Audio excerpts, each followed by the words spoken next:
this is Jim and Rhenda with Heartiness Approach. We're going to show you our winter garden, indoor garden that we're putting together in our temporary situation. Because we couldn't stand not growing stuff, and I'm tired of buying lettuce.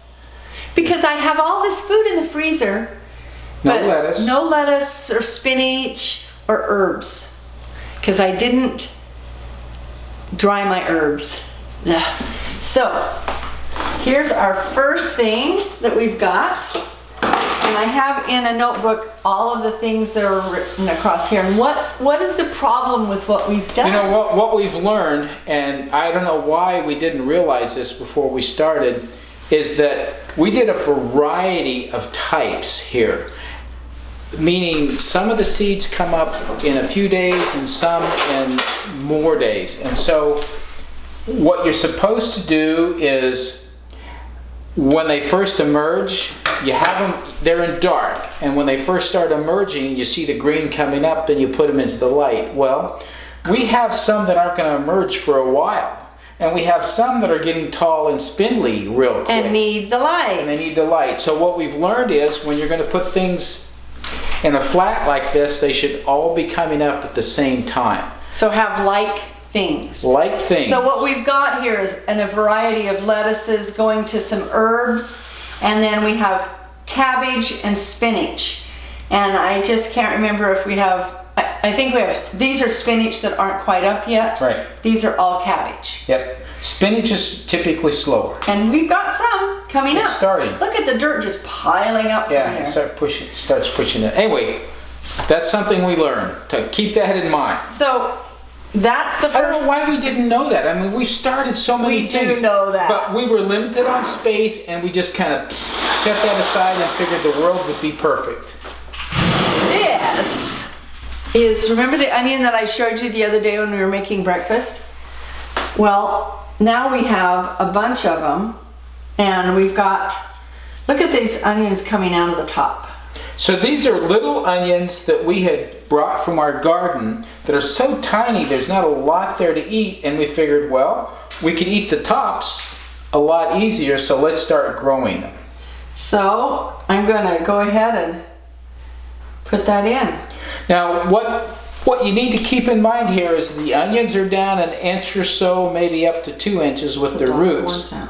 And then what you do is you need up to 2 inches of soil in addition to that, below that, so that they have enough room for the roots to grow and do what they need to do. So you're really needing about 4 inches of soil. And so that's what we've done here, is we've provided ourselves approximately 4 inches of soil so that they'd be able to have enough space to grow. And anyway, they're there. So we have quite a few. And now, Rhenda, what did you want to do in the middle here? I think we can add some more in the middle. We have plenty of space. We could probably put one there and a few more in the middle. Oh yeah, absolutely. I don't think there's a problem with that. So yep. So we're going to have lots of onion tops we can use for salads, adding to, I mean, you use them in a lot of ways, don't you? So we're going to have those available. And this is fantastic, and they're doing really well. So excited to see how this is going to go for us. So we haven't had these under very good light, and that's another topic that we'll come to this. We're going to come to in just a little bit. This is our... People say this works. We're experimenting. We've never done this one before. This is our celery, and we have tiny little root hairs growing up from the bottom.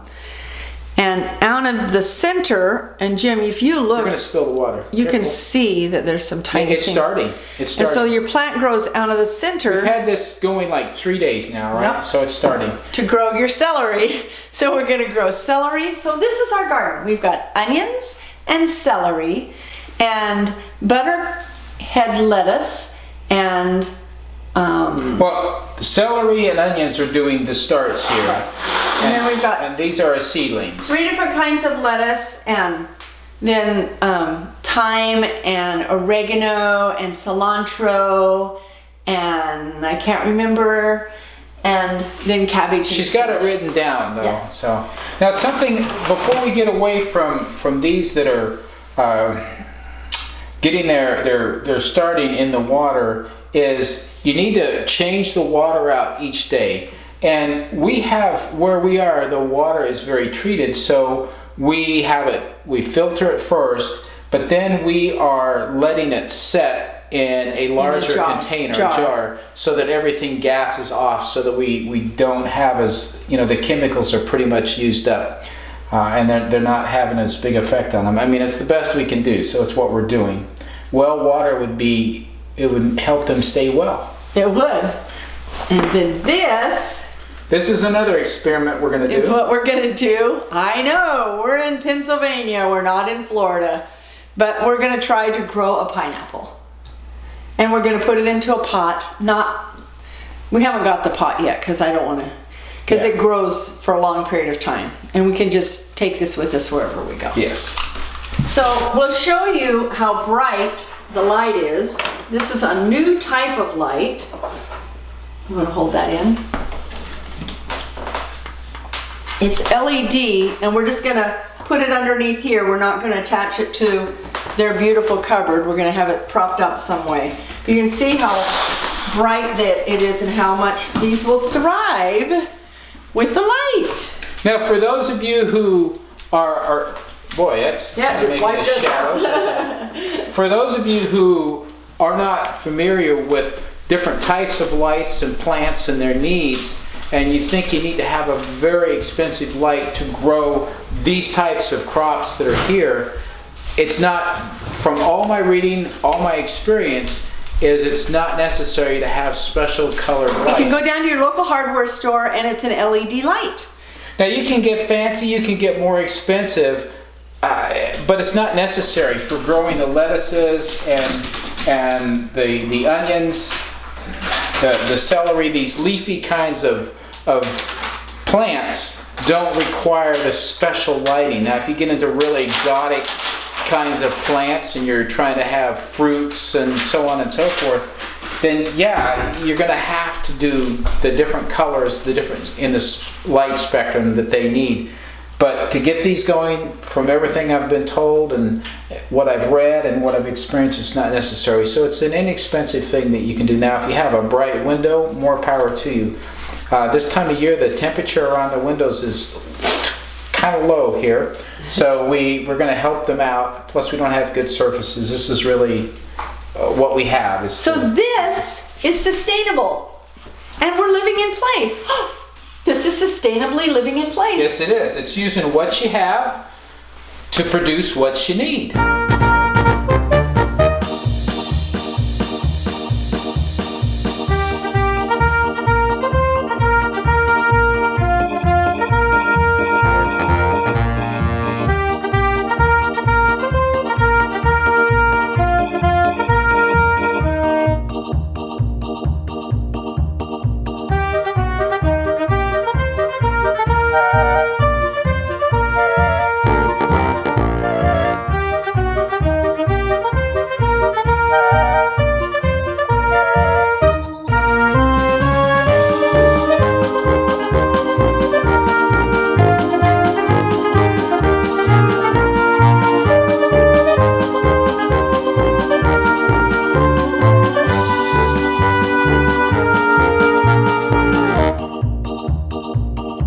So here's what we've done. Come around here and take a look. We've got these kinds of little hook things, and they release from the wall by pulling that out. So it won't damage the cabinet. So when we're done, we can take it, because this isn't ours, we don't want to damage it. So we're able to hang this end of the hook there. Now we had to take the chain and fasten it together with just a little twist tie. Little twist tie that actually came in the packaging of this. So this is hooked on. We can change this height. Obviously, we may have to adjust this up, but right now we have it hanging down a little bit lower. Then on this end, in order to get this to work, can you see that under there? So we've put this hook this way, and what the chain is going to be able to do, it's going to hook on over here. We'll wrap it around like this and then fasten those together so they hold together, and then this will hold the lamp up. That's where we're going. All right, so I'm going to hold this What we need to measure is the distance. Where's the twisty tie? It's right over here. Okay. We're going to measure the distance that we need to get the height fairly even. So we're talking about there to there. Yeah, you want the light even. Perfect. So that one to that one. So let's take that out of there. That one to that one. And let's see what Jim can do here. In there, push it through, twist it around, nice and tight to hold good. Then we're going to take the hook. We're going to hook in there about like that. We're going to pull this guy up here, put our loop in like that. It hangs nice, and 1, 2, 3, lights on. Whoa. Okay. Happy plants, happy plants.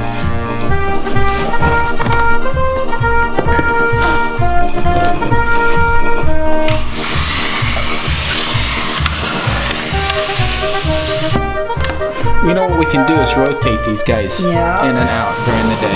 Leave the big ones on the outside. No, just set that one down. They'll still get a lot. This light does amazing. Amazing for the light. So then, it's just this little area in the kitchen, back under the counter, so I've still got counter space. We don't use very much. Yep, that's great. There is our winter garden.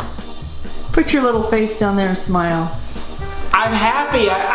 My green thumb is getting in the soil and growing some stuff. This is exciting. What I'm looking forward to, and you know, these look about ready. We're ready to use those. Some clipping. You know, not enough to keep us supplied for every day, but I see, you know, 1 meal's worth out of that. So this is good. Highlight summer salad. Thanks for watching. Thanks for joining us today. Like and subscribe and share. Thanks. Bye-bye.